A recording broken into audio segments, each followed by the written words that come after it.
Bonjour à tous, Bonjour. j'espère Bonjour à que tous. vous m'entendez bien. Euh, alors je démarre, mais j'ai un doute, c'est moi qui fais l'introduction, on est bien d'accord. Absolument. Très bien. Bonjour à tous, donc Solène Renard, moi je suis la responsable du marché entreprise pour la Caisse régionale Crédit Agricole Pyrénées-Gascogne. Donc on est ravis de vous accueillir sur ce webinaire consacré au développement international et comment concilier le développement international et responsabilité sociétale et environnementale. Je vais juste parler rapidement un petit peu de nous, ce qu'on fait au niveau du groupe Crédit Agricole et de la Caisse régionale. Je vais restreindre un peu pour pas prendre trop de temps sur les enjeux environnementaux, hein, qui sont évidemment des enjeux majeurs aujourd'hui. On peut passer en slide suivante, s'il vous plaît. Alors non. Alors, je pense qu'on n'est pas sur les bonnes, mais c'est pas très grave. Je peux commencer. C'est pas très important. Évidemment, avec un élément, effectivement, si on parle d'environnement, hein, je vais parvenir évidemment sur les enjeux climatiques majeurs qui nous touchent tous aujourd'hui. Et avec un constat évidemment simple, hein, qui est que l'énergie la plus propre est celle que l'on ne consomme pas. C'est vrai qu'on a des gros enjeux de sobriété. Dans les grands enjeux, en tout cas, tels qu'on les aborde, évidemment, il y a des enjeux réglementaires, hein, ça évidemment, que ce soit au niveau uniquement de la France, européen, évidemment, internationaux. Je ne vais pas les citer maintenant. Évidemment, des enjeux financiers, hein, également. C'est-à-dire que là, on a pu le voir de façon très large sur, notamment avec l'explosion des coûts de l'énergie et des transports aussi, qu'on a tous pu constater. Des enjeux environnementaux, c'est absolument évident, hein. On a tous, et la France et nombreux pays sont engagés évidemment sur une neutralité carbone pour 2050, et ça implique évidemment une réduction donc par 6 quand même des émissions carbone, hein. On a beau tous l'avoir en tête, c'est quand même évidemment une évolution majeure de tous et toutes. Et enfin, évidemment aussi, et on y est tous confrontés dans nos entreprises, des enjeux d'image très forts, avec des attentes, hein, sociétales sur des entreprises engagées vers des sobriétés, à la fois sobriété énergétique, également, hein, des enjeux sociétaux en termes évidemment de mixité, d'inclusion, de qualité du travail, etc. Donc nous, pour la caisse régionale, en fait, enfin déjà le groupe Crédit Agricole, nous, est adhérent, hein, de la Net Zero Banking Alliance, hein, donc qui tend vers évidemment vers la neutralité, pour tendre vers la neutralité carbone. Notre engagement à nous, en tout cas, c'est à la fois à titre personnel, on va dire, de l'entreprise, d'aller vers évidemment une plus grande sobriété et une transition énergétique, mais également d'accompagner nos clients dans ces transitions indispensables. Et au titre de la caisse régionale, nous, on a notamment une filiale qui s'appelle Capgen, hein, Crédit Agricole Énergie Nouvelle, qui a été créée en 2009. On avait à l'époque le plus grand parc photovoltaïque. Alors ça a bien évolué depuis. On investit, nous, pour notre territoire et aux côtés de nos clients aussi en tiers investissement pour accompagner la transition vers des énergies renouvelables, que ce soit photovoltaïque, hydroélectricité, méthanisation, etc. Euh, et enfin, au niveau du groupe Crédit Agricole, hein, je le disais, au-delà de l'alliance Net Zero Banking, hein, c'est au niveau du plan moyen terme, hein, et du projet sociétal du groupe Crédit Agricole. On a donc évidemment l'atteinte de la neutralité carbone, et évidemment conseiller, accompagner 100% de nos clients dans leur transition. Et à ce titre, le groupe a créé Crédit Agricole Transition et Énergie, à la fois avec trois grands enjeux, hein, la production, fourniture d'électricité bas carbone en circuit court, le conseil en solution et en transition, et enfin, évidemment, on reste évidemment un banquier, hein, donc c'est le financement des énergies renouvelables et l'accompagnement donc de nos clients dans ces transitions. Voilà.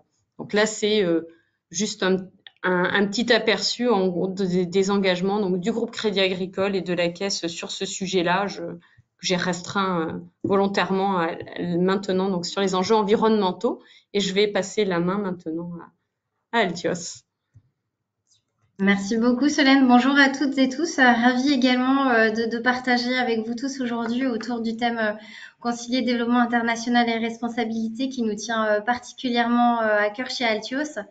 Nous, notre cœur de métier, c'est d'accompagner la stratégie et le déploiement opérationnel des entreprises françaises vers les marchés internationaux et en intégrant, comme tu le disais Solène, tous les enjeux environnementaux, sociétaux et de gouvernance dans la stratégie des entreprises. Moi, pour ma part, je m'appelle Marine Guillard, je suis directrice de projet conseil et stratégie responsable au sein d'Altios.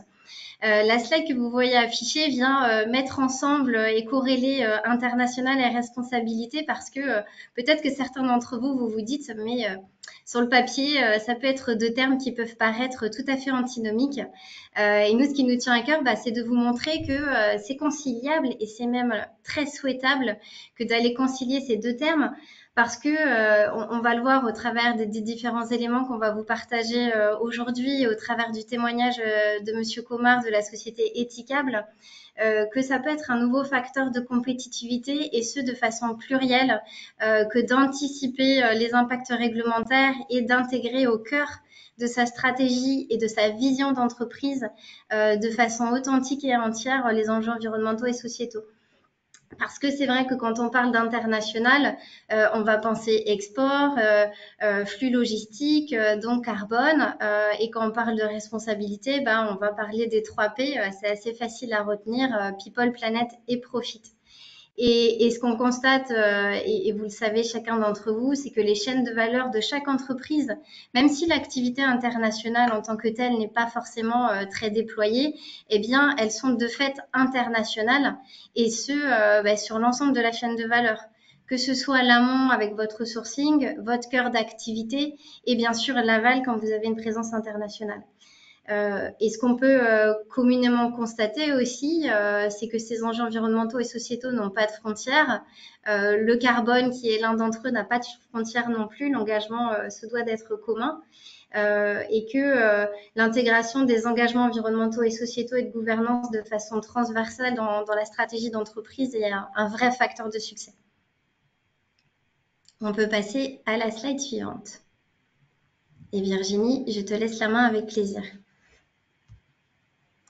Bonjour à tous, je suis Virginie Surtis, je représente l'entreprise Naldeo Technologies Industrie. Nous sommes une ingénierie conseil et nous accompagnons les entreprises dans leur transformation environnementale, et notamment sur les sujets du climat, qui sont des sujets au cœur des débats en ce moment.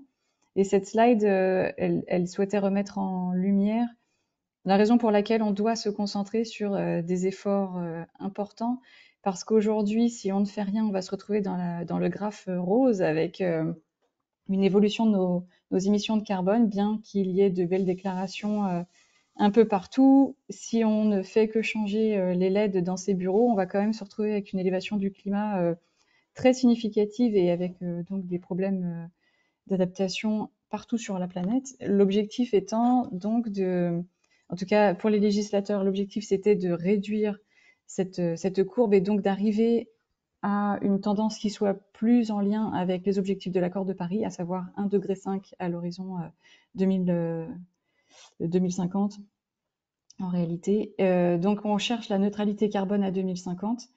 Et pour ce faire, ça se décline au niveau des réglementations, enfin des accords internationaux, des réglementations nationales. Et donc par pays, ça va se décliner sous la forme de différentes politiques et réglementations, à savoir pour l'Europe en ce moment la CSRD, qui est donc une directive européenne de reporting de durabilité, qui, selon nous et d'autres personnes, heureusement, n'est pas qu'une directive de reporting, mais une directive qui va permettre aux entreprises de réellement se mettre en mouvement sur les enjeux qui comptent, à savoir ceux qui sont réellement pertinents pour leur business et pas simplement des déclarations d'intention ou des sujets qui sont complètement décorrélés de leur business model. L'intérêt, ça va être là de reboucler l'intérêt, la profitabilité notamment des entreprises et l'intérêt climatique au sens large.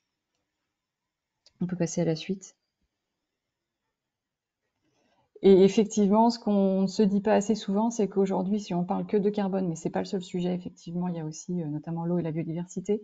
Quand on se parle de carbone, on a tendance à oublier le fait que si on veut réellement être aligné sur l'accord de Paris à 2050, il va falloir faire des réductions drastiques dans la façon dont on émet des gaz à effet de serre. Et donc, il n'y aura pas une solution unique pour arriver à ce résultat magique. Il va falloir se poser les bonnes questions et avancer sur les sujets qui sont les plus impactants. Notre motto chez Naldeo Technologies Industrie, c'est vraiment d'aller là où il y a de l'impact, d'attaquer les gisements d'émissions et d'aider les entreprises à faire des choix qui soient pragmatiques et opérationnels pour aller réellement dans l'action et pas dans les déclarations. Voilà, je vous passe la main à nouveau, Altios.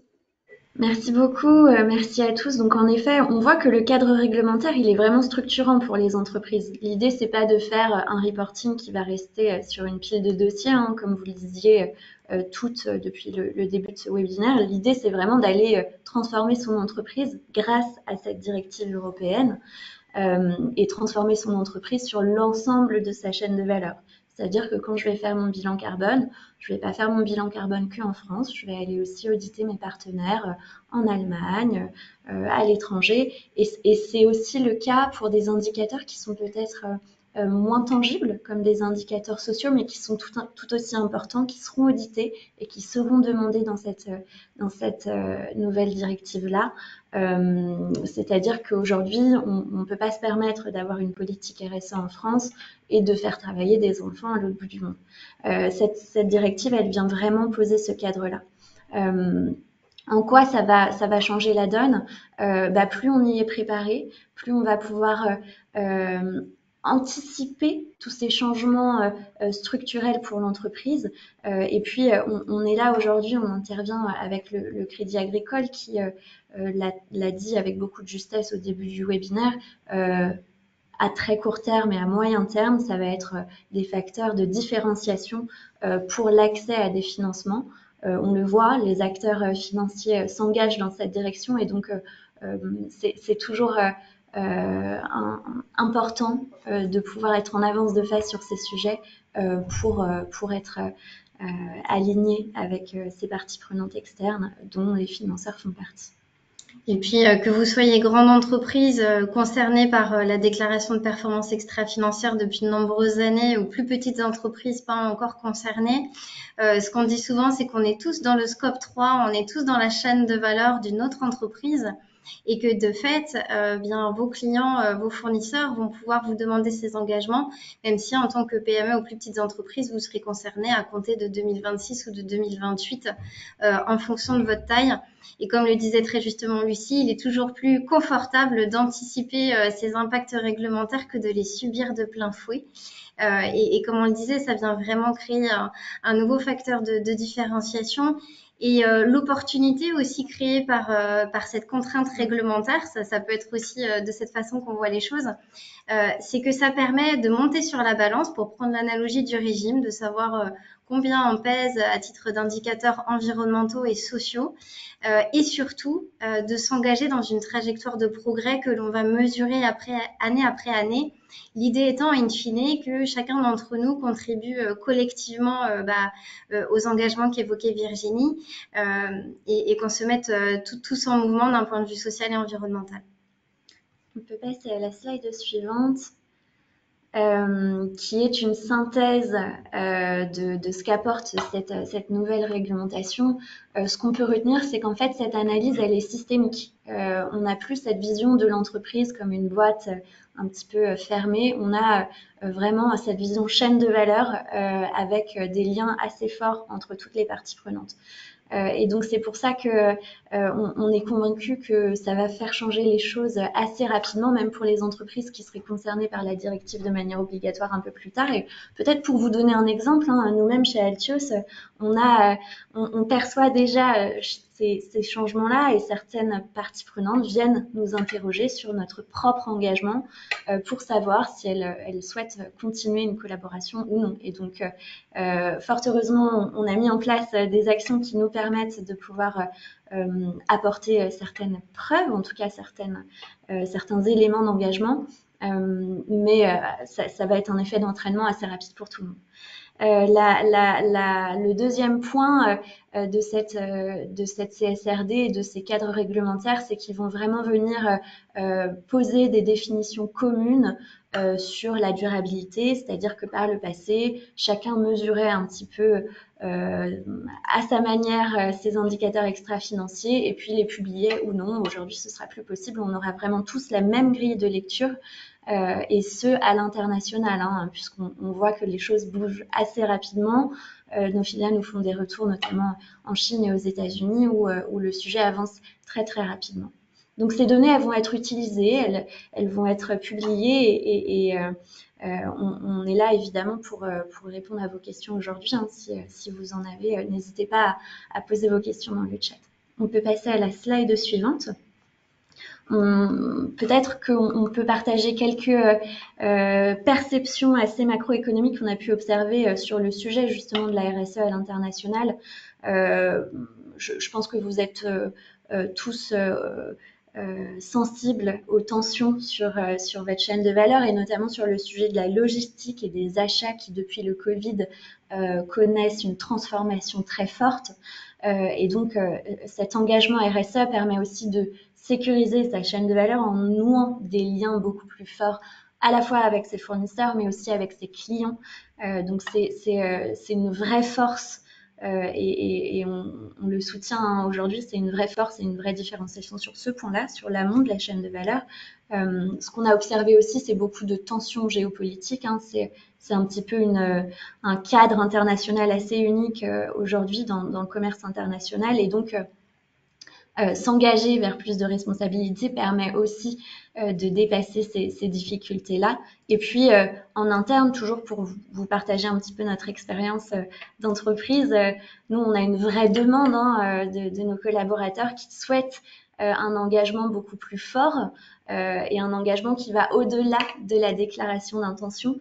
Et donc, on est obligé aujourd'hui de pouvoir répondre à ces demandes-là, notamment parce que notre valeur ajoutée, elle réside aussi dans notre capital humain. Et donc, c'est pour ça qu'on souhaite aujourd'hui mettre en place une politique RSE globale, ce qui demande beaucoup de pilotage. Hein, en toute transparence, ça peut être challengeant certaines journées. Ceci étant dit, l'international vient aussi nourrir avec des nouvelles perceptions, des nouvelles idées d'innovation pour Altios, mais on le voit aussi chez nos clients qui ont diffusé et qui viennent s'inspirer de la RSE à l'international.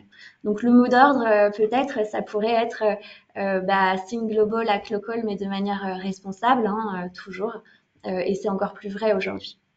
Et en effet, pour rebondir sur ce que tu dis, Lucie, l'international comme la responsabilité sont deux enjeux qui sont très transversales à tous vos services en interne et à toutes vos parties prenantes en externe. Donc, ils ont aussi beaucoup de points communs. Et un des facteurs clés de succès, peut-être, d'une politique RSE alignée avec ces enjeux internationaux, c'est l'intégration des enjeux culturels qui sont autant de richesses pour venir nourrir ce penser global, agir local. Là, on vient vous partager des premières questions, des premiers outils pour aller sonder et aller pas à pas vers l'alignement entre ses engagements RSE et son projet international. Ici, vous avez à l'écran une théorie qui s'appelle la théorie du donut, qui a été lancée par une économiste britannique qui s'appelle Kate Raworth et qui suggère aux entreprises d'avoir une sorte de boussole pour guider son développement. Et nous, ce qu'on se propose de faire, c'est d'intégrer vraiment la stratégie internationale au cœur de ce donut, en se disant que la stratégie internationale, elle va suivre ce cap, elle va suivre cette boussole, ce donut qui est composé de deux planchers. Le premier plancher qui est au cœur du donut, c'est le plancher social. C'est de se référer aux 12 besoins fondamentaux de l'humanité et de se dire en quoi votre activité d'entreprise française et globale répond de façon partielle ou totale à ces besoins fondamentaux, l'accès à l'eau, l'emploi, l'énergie, l'équité sociale, etc. Et qui peuvent aussi très bien se connecter aux 17 objectifs de développement durable des Nations Unies, qui ont été co-construits par 193 nations en 2015 avec un agenda d'ici à 2030 pour atteindre encore une fois de façon collective ces engagements. Et ensuite, c'est d'aller le connecter deuxièmement au plafond environnemental où on va introduire la notion de frontière ou de limite planétaire. Vous avez, on parle beaucoup en fait du dérèglement, du changement climatique et des émissions de carbone, mais il n'y a pas que le climat qui est une en fait des 9 limites planétaires que vous voyez à droite de l'écran. Et le Stockholm Resilience Center qui a théorisé ces frontières planétaires nous indique qu'aujourd'hui, c'est ce que vous voyez en orange, 7 de ces 9 frontières planétaires ont déjà été dépassées, mais qu'il est encore temps d'agir communément pour revenir un cran en arrière, que ce soit sur la biodiversité, sur la pollution des sols et bien sûr sur le climat. On peut passer à la slide suivante. Peut-être vous indiquer quelques conséquences à court terme de ces enjeux et des prochains enjeux court terme pour les entreprises. On parlait tout à l'heure de géopolitique, mais ces tensions-là, elles ont des conséquences réelles pour les entreprises. Prenons par exemple la guerre en Ukraine qui a fait exploser le prix du blé et qui a impacté le secteur agroalimentaire de plein fouet. Donc c'est des conséquences qui sont à la fois financières mais aussi humaines pour les entreprises et qui sont réellement tangibles. Ce qu'on peut vous dire aussi, c'est que les flux internationaux vont avoir tendance à se transformer de manière profonde. Le modèle d'export connaît de plus en plus de difficultés et donc anticiper tous ces enjeux-là permet aussi de pallier à ces difficultés. Vous avez aussi d'autres difficultés, on en parlait un petit peu sur la supply chain. Le changement climatique impacte par exemple la fabrication de microprocesseurs, principalement fabriqués à Taïwan ou en Chine, qui sans eau, ou en tout cas sans un contexte climatique favorable, ne peuvent plus en fabriquer. Donc ça impacte en fait toute l'économie réelle et ça crée des tensions aussi sociales. On peut passer à l'autre slide. Je laisse Virginie peut-être prendre la main et qui va pouvoir vous donner des exemples concrets d'impact sur des entreprises. Alors, au-delà du sujet des impacts, ça revient un peu au sujet dont on parlait tout à l'heure, la CSRD qui oblige à faire un reporting sur l'ensemble des impacts climat qui sont traités par les entreprises. Et l'intérêt de cette slide, c'était de vous montrer à quel point on passait vraiment à un niveau supérieur en sujet quand il s'agit de déclarations environnementales notamment, parce que de plus en plus, toutes les entreprises qui sont en B2C le savent très bien, les entreprises sont de plus en plus regardées et notamment leurs déclarations environnementales sont de plus en plus analysées et évaluées par rapport à la pertinence des actions qui sont mises en place par rapport à leurs impacts environnementaux réels. Et donc, c'était juste un petit rappel que on est dans une période vraiment de transition entre une prise de conscience où toute bonne action était bonne à prendre, et elles sont toujours bonnes à prendre, les bonnes actions, mais seulement elles sont plus suffisantes et elles sont perçues comme telles, c'est-à-dire qu'elles sont perçues comme des actes de bonne volonté. Néanmoins, il faut passer à la marche supérieure, et c'est ce que je vous montrais tout à l'heure avec les graphes. Il faut passer à l'action qui va vraiment tacler les impacts prépondérants de l'entreprise. Et donc là, c'était pour faire le lien avec le greenwashing, où on a de plus en plus d'ONG et de citoyens de manière générale qui regardent les déclarations environnementales de l'ensemble des entreprises auxquelles elles ont affaire et qui les mettent en lumière, qui n'hésitent pas à en parler, et de la même façon dans les journaux, dans la presse, dans les médias de manière générale, on se fait le relais de ces informations-là.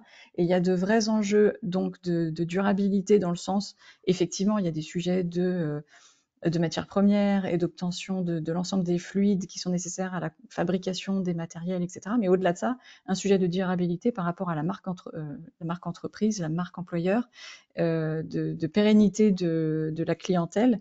Et tout ça, ce sont des sujets réels.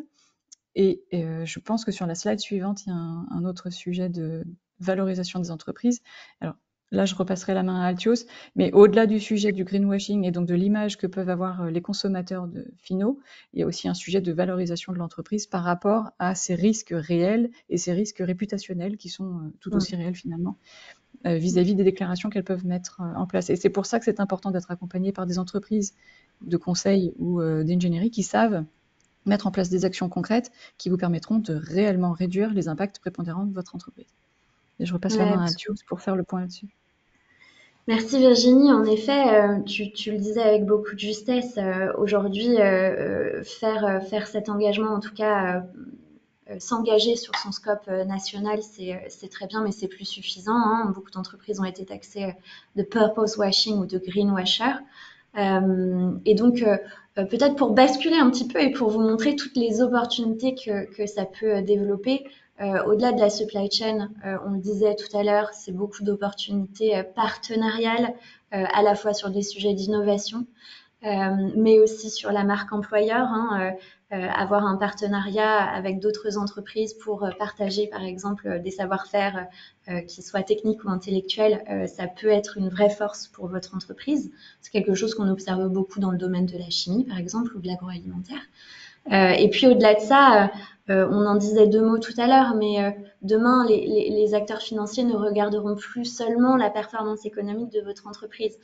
Donc, s'engager sur cette voie, c'est vraiment valoriser et pérenniser votre entreprise à long terme. Et c'est le message qu'on veut vous faire passer aujourd'hui. C'est que chaque petit engagement permet vraiment d'aller accroître votre performance globale. Et quand on dit performance globale, ça inclut la performance économique, mais aussi RSE. On peut passer à la slide suivante et je te laisserai reprendre la main, Virginie.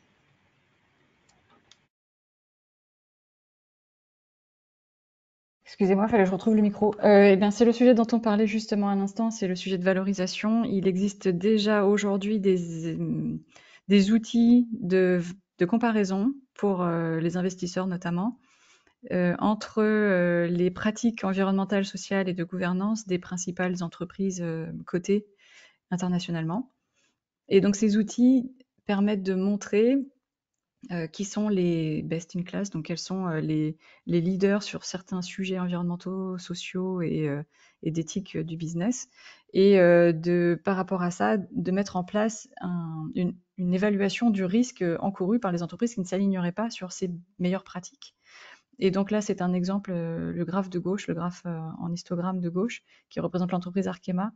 C'est un choix complètement au hasard, qui montre que sur les pratiques environnementales, notamment par rapport aux émissions carbone, qui est la première barre, l'entreprise Arkema a un risque de 18% de valorisation de son action par rapport à ceux qui mettent en place les meilleures pratiques dans le même secteur d'activité.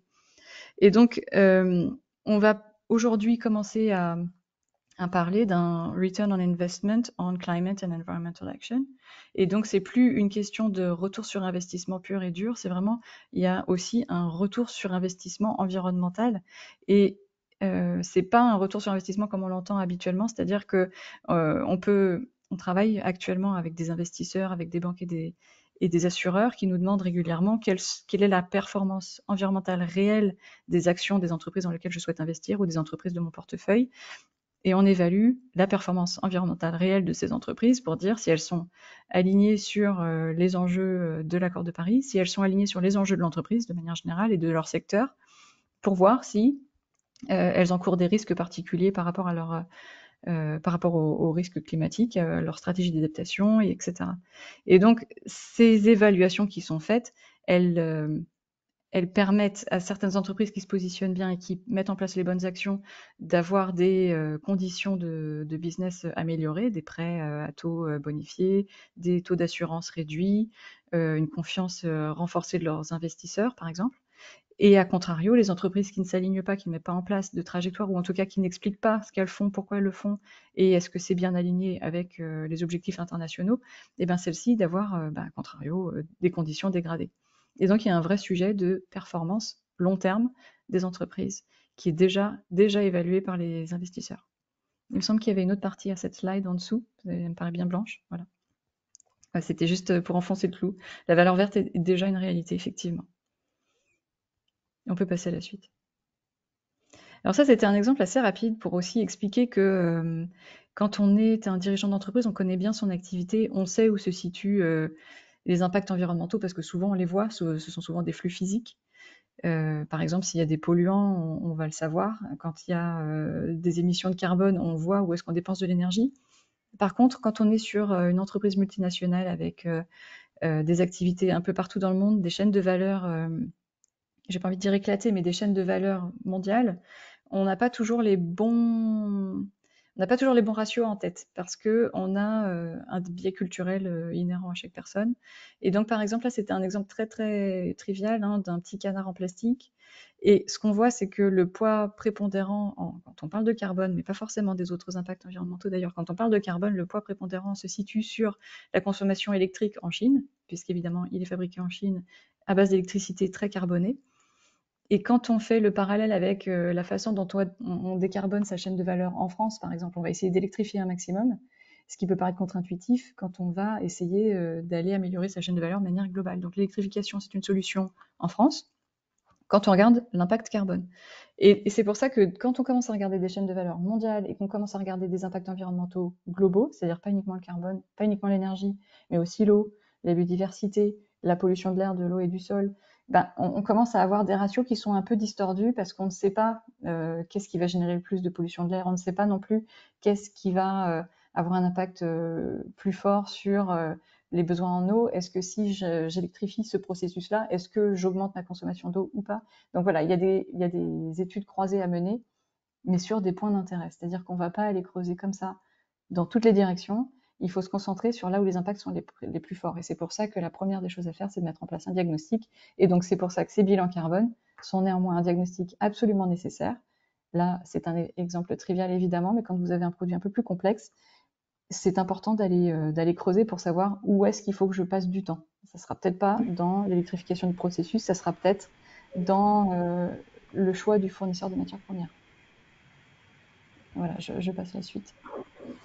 Merci beaucoup Virginie. Puis en effet, dépendamment de son cœur d'activité, si on est une entreprise de production ou de service, les impacts vont avoir différents ratios. Par exemple, si on a une entreprise agroalimentaire ou industrielle, on va dire que 80-90% de l'impact va résider dans le produit. Donc il est d'autant plus important d'avoir une fine conscience de tous les éléments carbone, impact sur la biodiversité, les ressources et l'eau de son produit justement, et de comment on va pouvoir l'emmener à l'international en suivant ses engagements sociétaux environnementaux.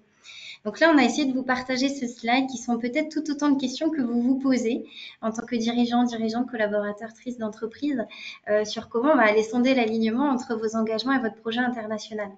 Une question qui vient spontanément, c'est l'enjeu de supply chain qu'on a abordé tout à l'heure. L'idée étant de se dire on va la rendre la plus bas carbone possible en optimisant aussi les coûts et les délais et on va cheminer pas à pas vers la responsabilisation aussi de sa stratégie d'achat, donc l'intégration de tous ces critères de responsabilité aussi dans son sourcing. Viennent ensuite beaucoup de questions autour de l'écosystème et des parties prenantes qui sont inhérentes à une démarche de responsabilité. Et c'est de dire comment on peut, on le disait tout à l'heure, renforcer et créer de nouveaux liens durables dans tous les sens du terme et de collaboration, voire de coopétition, donc de collaboration avec ses concurrents, avec l'ensemble de ces parties prenantes, qu'elles soient internes ou externes. Il y a ensuite d'autres questions qui viennent beaucoup autour de la CSRD et des autres réglementations liées à la responsabilité dont on a parlé et qui valorisent toute la valeur extra-financière et la valeur verte dont tu parlais justement Virginie juste avant. Et on voit aussi toute l'importance du pilotage dans la durée d'une stratégie internationale responsable. L'idée étant d'aller maximiser tous ces impacts positifs, qu'ils soient environnementaux, sociétaux et de gouvernance, et d'aller compresser au plus bas possible l'ensemble de ces impacts négatifs qu'on a conscientisés et mesurés. On peut passer à la slide suivante. Et l'idée, pour synthétiser, c'est de se poser des réflexions sur sa responsabilisation sur toute la chaîne de valeur internationale, c'est de se dire, en lien avec sa raison d'être profonde d'entreprise, de se dire en quoi nos offres sont essentielles, différenciantes par rapport aux marchés internationaux que l'on cible. C'est aussi d'aller se questionner sur les critères de choix ou de consolidation d'un marché, donc d'intégrer ces critères de responsabilité comme guide, comme boussole de sa stratégie internationale, qui va de fait aller questionner non seulement la résilience de sa proposition de valeur et par conséquence, ça vient aussi transformer en profondeur et de façon durable et questionner aussi la résilience de son modèle d'affaires. Et ça vient, comme je le disais juste avant, intégrer la notion de partie prenante au cœur de sa stratégie internationale. Et ça intègre aussi la notion d'alignement avec l'ensemble de ses partenaires internationaux sur ces critères de responsabilité. Et puis aussi de se dire que c'est un cap que l'on se fixe qui peut être à 5, 10, 15 ans, c'est du temps long. Et de se dire qu'aussi, il y a potentiellement des victoires rapides à aller mettre en place et qu'on est en capacité d'aller mesurer, en lien avec la valeur verte qu'on évoquait juste avant, les gains écologiques versus les gains économiques que cette démarche internationale responsable peut générer pour une entreprise. On peut passer sur la slide suivante sur laquelle je te laisse la main, Virginie. Oui, et d'ailleurs, on peut passer plus rapidement que ça, en fait, jusqu'à la fin de la slide, merci. Là, c'est une slide que je vous partage et que vous pouvez, qui vous sera transmise. C'est les questions à se poser pour savoir si on a raison de s'impliquer dans une démarche de transition. Je pense qu'il y avait une question après. Enfin, il me semble qu'il reste encore des choses sur la slide, mais je suis pas sûre. Non, bon, pardon. Voilà, ce sont quelques questions à se poser, notamment savoir si vos clients principaux, déjà vos clients principaux, mais aussi tous les autres, est-ce qu'ils vous demandent de mettre en place un plan de transition? Parce qu'aujourd'hui, si vous n'êtes pas soumis encore à la CSRD, ce qui peut être le cas, c'est le cas de la plupart des entreprises d'ailleurs, vous le serez bientôt, mais surtout vos clients principaux, s'ils sont des entreprises cotées ou si ce sont de grandes entreprises, elles sont soit soumises dès cette année, soit l'année prochaine, à ce reporting environnemental qui leur demande d'établir leur bilan carbone complet, incluant leur chaîne de valeur. Et donc, elles vont à minima vous demander votre empreinte carbone et votre plan de transition, c'est-à-dire est-ce que vous avez déjà mesuré votre empreinte carbone et est-ce que vous avez mis en place un plan pour la réduire. Donc ça, c'est un minimum qui va être requis de la plupart des entreprises très rapidement.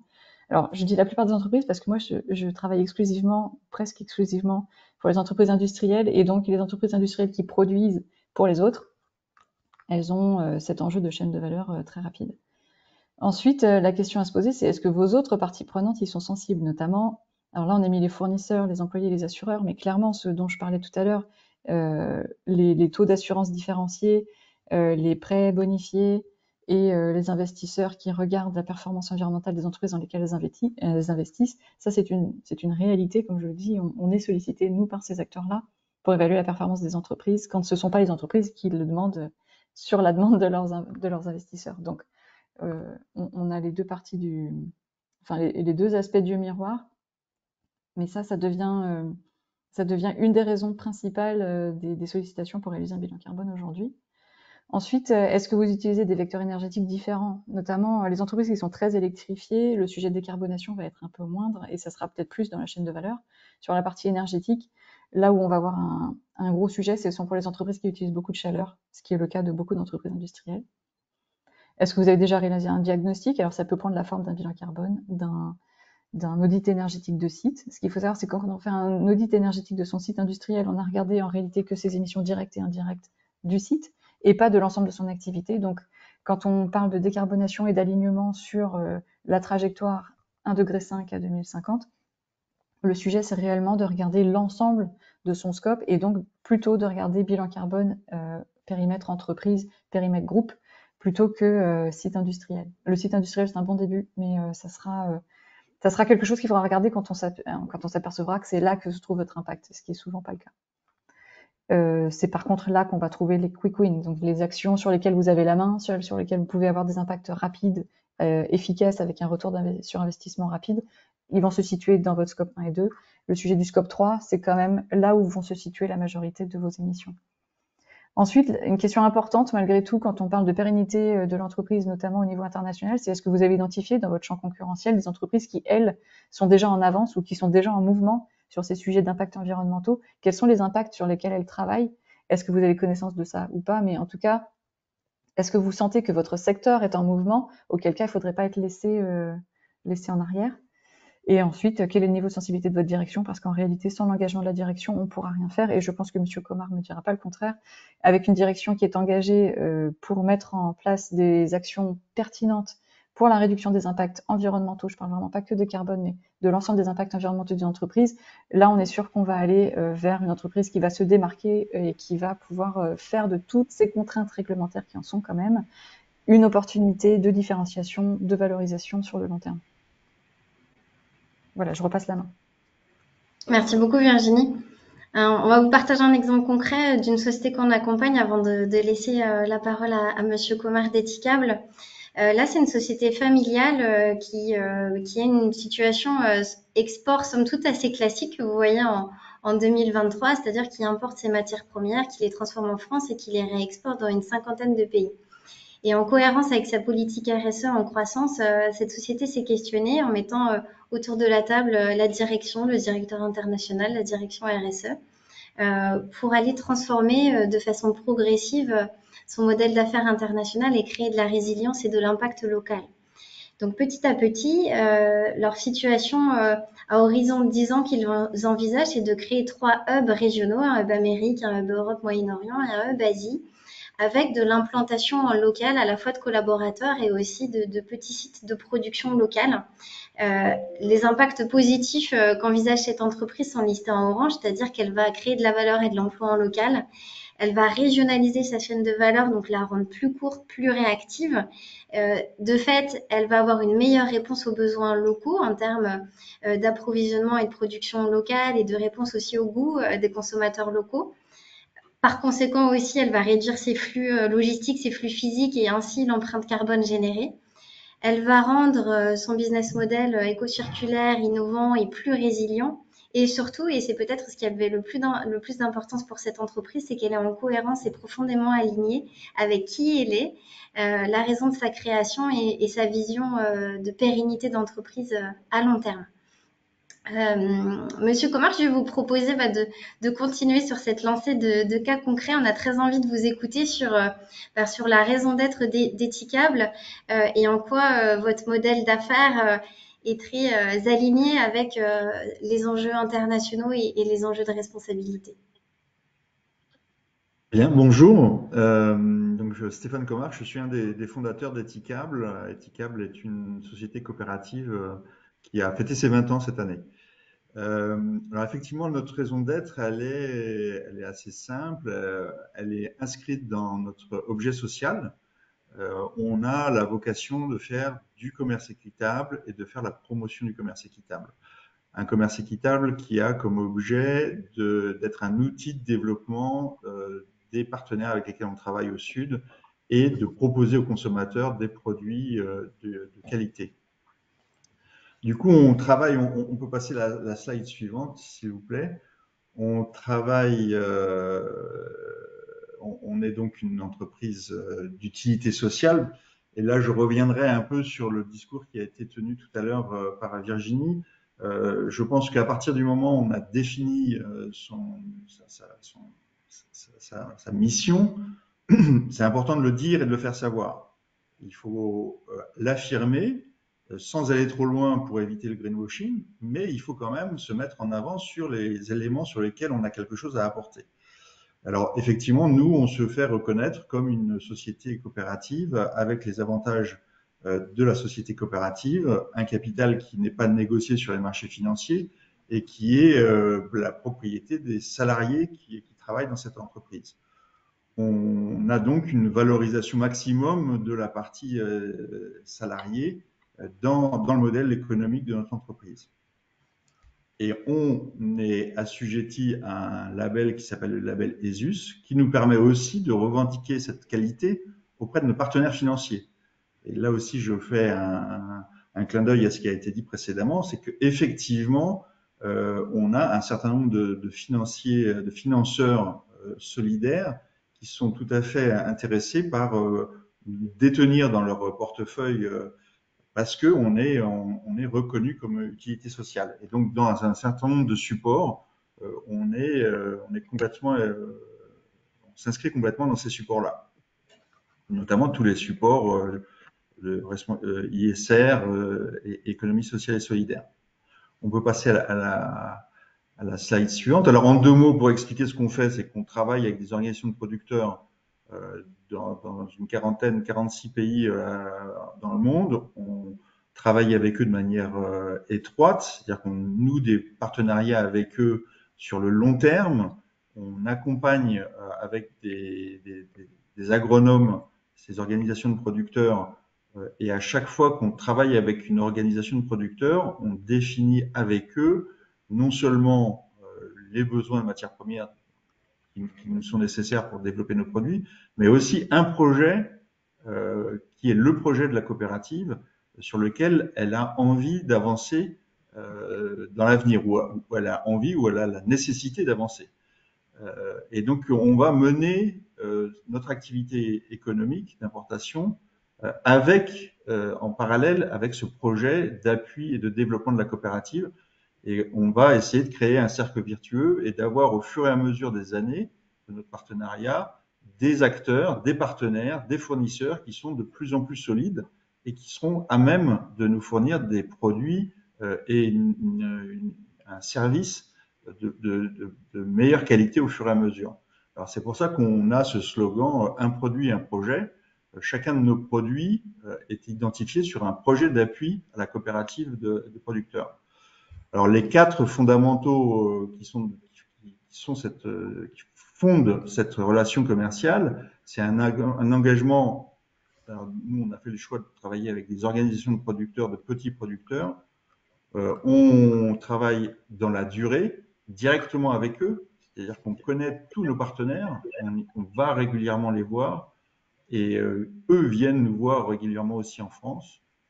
On a un prix qui est un prix impactant, donc qui n'est pas un cours fixé par la bourse, mais qui est un prix qui est calculé, recalculé régulièrement pour déterminer le coût de revient et s'assurer que la rémunération, que le prix qu'on va payer permet une rémunération correcte à nos partenaires, parce que si on exige d'eux de la qualité, un travail environnemental, il faut qu'ils aient les moyens de le faire. Et on s'aperçoit que ce calcul du prix de revient, un prix de revient incluant tous ces services environnementaux et sociétaux, et ben en définitive, sur l'ensemble de la chaîne, ça représente un petit pourcentage, mais qui est tout à fait absorbable par d'autres économies d'échelle qu'on va faire à d'autres endroits. Et donc, l'idée, c'est de relocaliser la répartition de la valeur pour avoir, au fond, globalement, plus de valeur. Et puis, un accompagnement de terrain, comme je l'ai dit tout à l'heure. Et donc, on peut passer à la slide suivante, s'il vous plaît. On a développé comme ça un ensemble de produits. Alors, donc là, c'est un peu la présentation de l'ensemble de nos processus avec l'appui aux producteurs. On a toute la partie logistique, hein, bien évidemment. On a essayé d'intégrer entre nos partenaires et nous la totalité des processus qu'on pouvait faire en direct. Et récemment, là, depuis 2 ou 3 ans, on a également souhaité intégrer la transformation. Quand c'est possible, on le fait faire par les producteurs, par les coopératives, et quand c'est pas possible, on essaye de l'intégrer nous-mêmes dans la chaîne, ce qui nous permet de raccourcir la chaîne de valeur et de pouvoir répartir la création de valeur différemment, et donc de mettre une dynamique vertueuse dans le cercle dont j'ai parlé tout à l'heure. Alors bien évidemment, il nous faut de la R&D pour pouvoir veiller, et là aussi je fais un clin d'œil à ce qui a été dit tout à l'heure, voir ce qui se passe dans la concurrence. C'est important, non seulement sur les produits, mais aussi sur les axes stratégiques et politiques de nos concurrents. Ça donne quand même une tendance, ça donne une vision, ça permet aussi de se resituer et de se dire qu'on n'est pas forcément à côté de la plaque, ça c'est important, de pouvoir toujours se situer par rapport à la concurrence. Et donc ça, c'est un des éléments importants. Et puis, on a développé donc l'intégration de la production sur nos 2 familles de produits qui sont les plus importantes. Le café avec une torréfaction à Pessac, à côté de Bordeaux, et puis une unité de production de chocolat, alors sur lequel je vais revenir parce que c'est un élément important de notre stratégie, où on a développé une fabrication, une chocolaterie dans le Gers, à Florence, d'où notre relation de proximité avec le Crédit Agricole Pyrénées-Gascogne. On a créé ce projet de chocolaterie en lien avec un partenaire producteur du Pérou, une coopérative avec laquelle on travaille depuis 20 ans, et on a, en même temps que l'usine à Florence, créé une usine avec les partenaires producteurs au Pérou, qui fait la première transformation du cacao, donc qui transforme la fève de cacao en masse de cacao, qui exporte cette masse chez nous, à Florence, et nous, on retransforme cette masse en tablettes de chocolat qu'on distribue sur l'ensemble des enseignes de la grande distribution. Le fait d'avoir reformaté cette chaîne de production de la filière cacao, ça nous permet d'abord de créer de la valeur sur place aux alentours de 25% de plus pour les producteurs, et donc ça les met dans une dynamique d'intégration de la filière, de meilleure appréhension des enjeux qualité et fabrication. Mais ça nous permet de réduire les transports, puisqu'on a réduit à peu près de 20% la masse transportée entre le Pérou, l'Amérique latine et la France, puisqu'on transporte plus des sacs de fèves de cacao, mais on transporte de la masse. Donc, grosso modo, on économise 20% de transport. Et puis, on a réussi à créer cette unité dans le Gers. Donc, on s'inscrit dans le développement d'un territoire avec des ressources territoriales. On redynamise des savoir-faire qui ont été un petit peu délaissés, en tout cas accaparés par des entreprises, des multinationales, hein, pour dire les choses comme elles sont. Et donc, on redéveloppe des savoir-faire et on s'aperçoit que en redéveloppant des savoir-faire comme ça, on arrive à être tout à fait compétitif et apprécié par nos consommateurs. On peut passer à la slide suivante, si c'est possible. Donc, le fait de pouvoir affirmer ces éléments-là et puis de pouvoir témoigner de ces évolutions-là, ça nous donne effectivement, là aussi ça a été évoqué tout à l'heure, une reconnaissance et sur la marque commerciale de nos produits qui a été reconnue plusieurs années de suite comme la marque la plus positive dans les enjeux alimentaires, dans les marques alimentaires. Mais aussi, c'est un élément important en termes de marque employeur, puisque aujourd'hui, je ne sais pas si c'est malgré ou bien que on soit dans le Gers, dans une zone rurale qui n'est pas forcément un hub en termes de ressources humaines, on arrive à faire venir chez nous des compétences et des savoir-faire pour le projet d'entreprise. Donc les gens ne se posent pas de questions de se dire je vais aller m'installer dans le Gers parce que ce que je veux faire, c'est dans une coopérative, c'est sur un projet qui est intéressant, avec des enjeux intéressants. Et donc, on a une marque employeur qui nous permet, alors je l'affirme comme ça, la situation est quand même un peu complexe en ce moment, hein, je dois le reconnaître aussi. C'est pas toujours aussi simple, mais ça nous donne un avantage, notamment par rapport aux entreprises de la région. Et ça, on le sait, puisque on a des échanges avec nos entreprises de la région qui sont un petit peu déçus de voir que les talents sont plutôt orientés vers Etikable que vers d'autres sociétés du même département. En fin de compte, ça les inspire aussi et on crée une dynamique entre entrepreneurs de la région qui est satisfaisante pour tout le monde en définitive, puisque c'est le territoire, c'est l'emploi qui permet de se développer. J'insiste un tout petit peu sur un développement qui a été fait il y a une dizaine d'années. Effectivement, on travaillait essentiellement avec des pays du Sud. On a décidé, il y a une dizaine d'années, de développer ce concept de commerce équitable avec des entreprises, avec des coopératives de producteurs français, parce qu'il y a effectivement un enjeu local qui se développe et qui se développe de plus en plus. Et alors là, c'est important de bien préciser que le local, c'est quelque chose qui est en plein développement, mais qui n'est pas exclusif de l'international. C'est quelque chose qui s'additionne et il y a beaucoup de complémentarité. Ça, c'est quelque chose qui est important et ce sur quoi on est, nous, aujourd'hui, après 10 ans d'expérience, complètement convaincus de la complémentarité de la dimension locale et de la dimension internationale. On peut passer peut-être à la slide suivante. Donc là, c'est un peu la présentation de notre activité. Je vais aussi insister sur le fait qu'on a développé des partenariats en Belgique, au Benelux, en Allemagne et en Espagne pour permettre de proposer nos produits aux consommateurs de ces pays-là en travaillant avec des entrepreneurs belges, allemands et espagnols pour développer ce même concept dans les pays en leur demandant de suivre nos valeurs et notamment le statut de l'entreprise, la qualité des produits en termes de qualité environnementale, sociétale, et on leur demande d'avoir un tronc commun de produits identiques aux nôtres en leur laissant la liberté d'à peu près 25% de leur activité sur des produits qui seraient adaptés à leur marché, pas forcément au marché français. Et comme ça, ils arrivent aussi à pouvoir s'adapter complètement au marché dans lequel ils travaillent. Et cette dynamique, elle est assez intéressante parce qu'elle permet aussi de pouvoir échanger entre la vision d'un entrepreneur allemand avec tout ce que ça implique et puis une coopérative espagnole qui développe des réseaux de commerce solidaire depuis plusieurs années.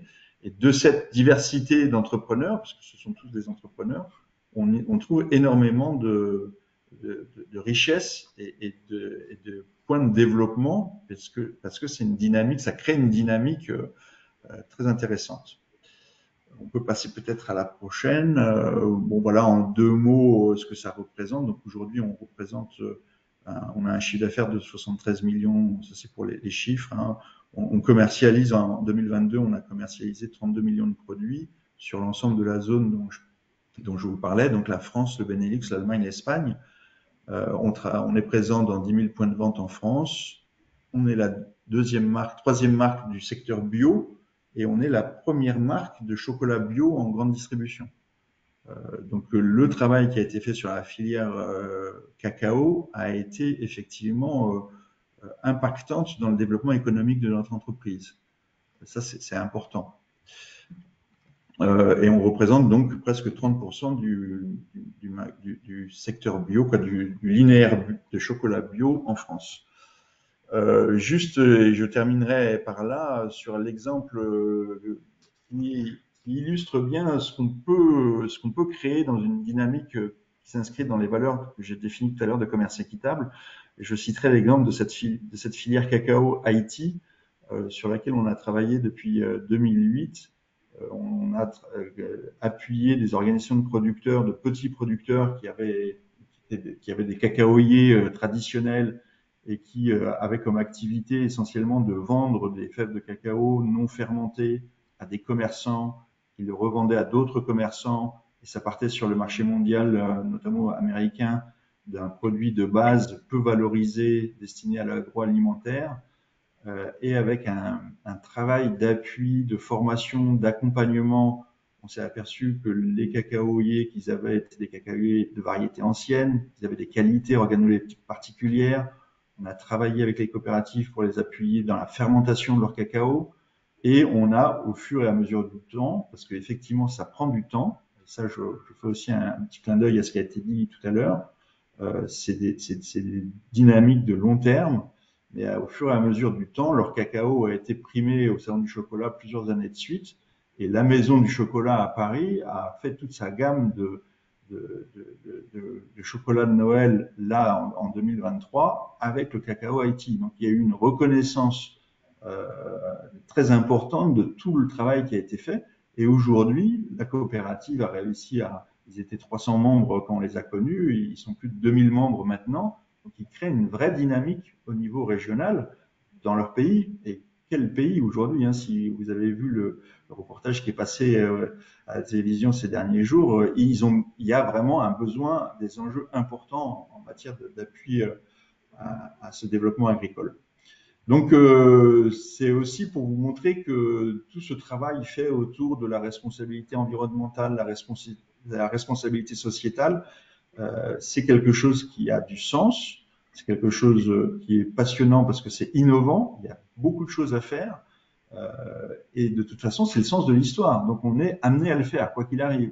Donc, il vaut mieux le prendre positivement parce qu'on y est contraint, quoi qu'il arrive. Hein, et donc, le petit aparté sur la théorie du donut montre bien que le périmètre, il est limité et qu'il faut travailler sur le contour, l'intérieur du donut, et que c'est là où il y a une dynamique à créer pour pouvoir ne pas s'éloigner trop et pas casser les frontières extérieures du donut. Voilà. Et puis, je reste à votre disposition si vous avez des questions. Moi, j'en ai une pour vous, Monsieur Comar. Si vous aviez un conseil à donner aux personnes qui nous écoutent ce matin pour les inviter à transformer leur modèle d'affaires de façon durable, dans tous les sens du terme, ça serait quoi? Bah, d'une part, la première chose, je sais pas si c'est des conseils, mais la première chose, c'est ce que j'ai dit, c'est que de toute façon, c'est le sens de l'histoire, on va y aller, donc autant y aller positivement. Le deuxième point, peut-être qui est important, c'est que c'est le moment de le faire.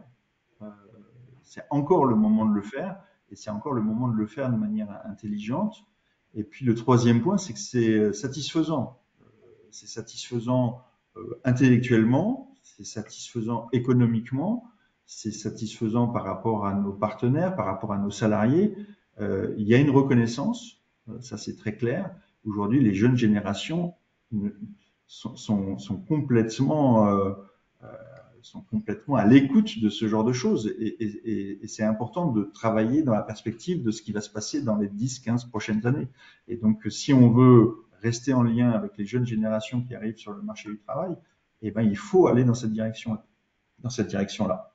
Et puis, le dernier point que j'ai cité aussi tout à l'heure, qui est important, c'est que c'est une source d'innovation. Il y a encore beaucoup de choses à faire dans ce domaine-là. Et donc, c'est stimulant intellectuellement. Donc, voilà, je pense que c'est surtout avoir envie de le faire. Il y a des très bonnes raisons de le faire. Il faut avoir vraiment envie de le faire. Et il y a un retour sur investissement intellectuel, économique, environnemental, parce que ça c'est quand même important, et social, hein, puisque voilà, on arrive nous à créer de la valeur, à recruter, à se développer, et donc on est un modèle qui est assez qui montre que la logique économique est bien là, bien présente. Merci beaucoup.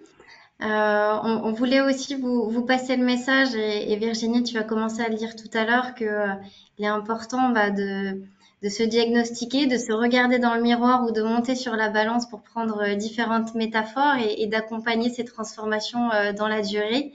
Et en ce sens, tous les interlocuteurs que vous avez rassemblés aujourd'hui autour de ce webinaire, le Créa École Pyrénées-Gascogne, Naldeo et Altios, on est à votre entière écoute en ce qui concerne des besoins ou des questions spécifiques. Et on a co-créé en ce sens des accompagnements stratégiques et concrets de façon opérationnelle pour vous aider à vous transformer dans la durée et l'anticiper dès aujourd'hui. On n'aura pas forcément le temps de rentrer dans le détail. On a surtout envie d'écouter vos questions, vos commentaires. Donc, n'hésitez pas à interagir via le chat. On pourra réagir en ce sens.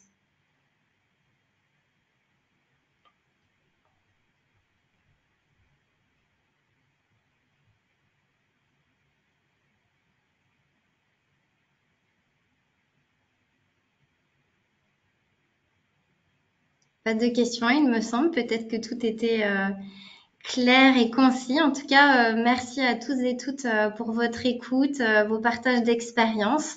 Et puis, il y aura un lien replay et on vous partagera la présentation pour tous les inscrits. Merci encore pour votre participation et votre écoute. Bonne journée à tous et toutes. Merci à tous. Merci à tous. Bonne journée. Merci. Au revoir. Merci, bonne journée.